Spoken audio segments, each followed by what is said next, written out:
उग्रं वीरं महाविष्णुं ज्वलन्तं सर्वतोमुखं नरसिंहं भीषणं भद्रं मृत्योर्मृत्युं नमाम्यहं स्वाहा।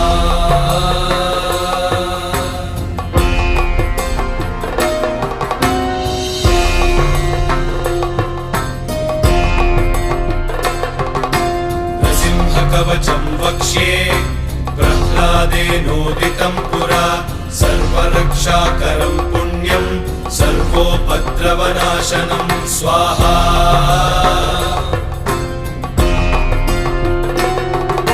सर्वसम्पत्करं चैव स्वर्गमोक्षप्रदायकं ध्यात्वा नृसिंहं देवेशं हेमसिंहासनस्थितं स्वाहा।